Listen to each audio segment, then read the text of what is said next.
So this is like WOD 30 something. Yeah, which is insane.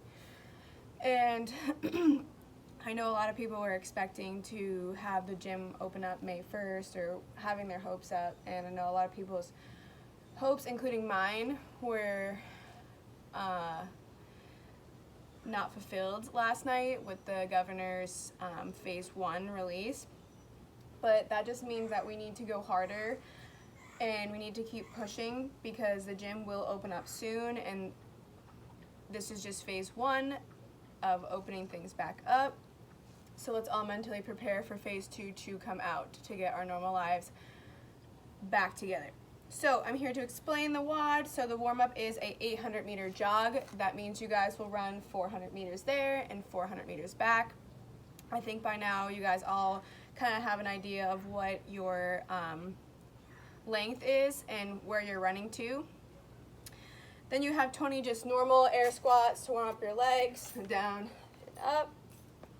Then you have push-ups, which you want to have your hands directly underneath your shoulders, and when you do a push-up, you always want to have your elbows tucked. So you go down to the ground and you come back up. If you don't have your push-ups, you guys can modify them and do fence push-up, some type of support push-up. But remember, you want to keep your elbows tucked. Then for the Metcon, you have every 5 minutes 6 times. So you guys will do a 400-meter sprint. That is 200 meters there and 200 meters back.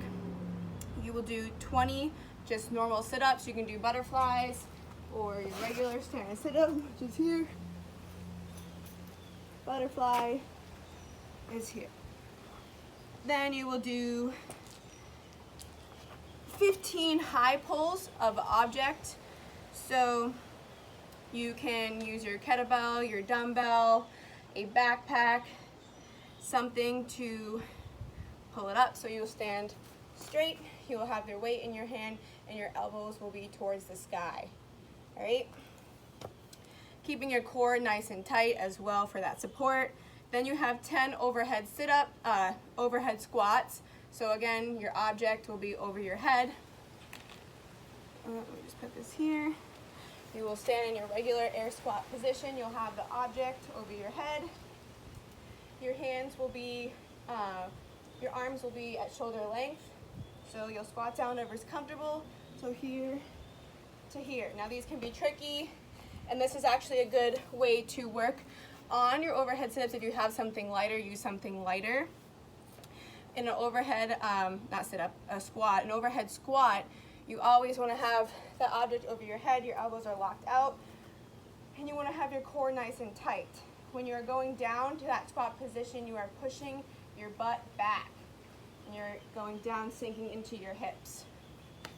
You want to go as far as you possibly can go. I know a lot of people, or this is a difficult movement for a lot of people, just go as far as you possibly can go, as the more you practice the overhead squat, the deeper you will end up going. And then you guys will do some stretches. I hope you guys are stretching, just because we're not showing them physically in the videos, me or Donnie.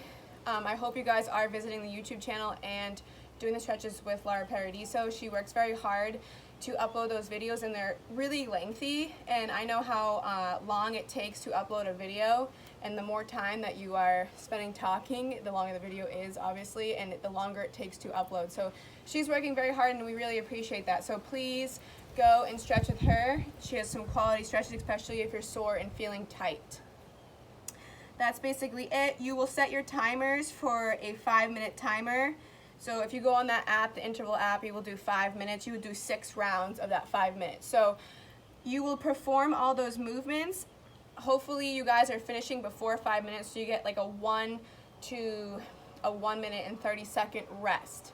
That's why I made it 5 minutes. That should not take you that long as you are sprinting on that run. The run is what probably will take you the most. Sit-up should be pretty fast as well. Everything should be, the quicker you do it, the more time you get to rest. So you want to stay on track with your time. You will write down and track the time that you finished every single round. So on your whiteboards or piece of paper, you can keep track, and you should be, the goal is to finish every single round with the same amount of time as of rest. You don't want it to go. You don't want the rest to decrease. You don't want to be slowing down. You want to keep up your time, those 6 rounds. If you guys have any questions, any of the workouts further on, please text your coaches. That is what we're all here for. We love to help. I know I love to get text messages during the day and help people out with any questions they have on the workouts. I'm like out of breath. And I know we're all missing each other, so it's good to hear from everybody. So if you have any questions or just want to talk, you can always reach out to your coaches or me. Have a good workout, guys, and I'll see you on tomorrow's video.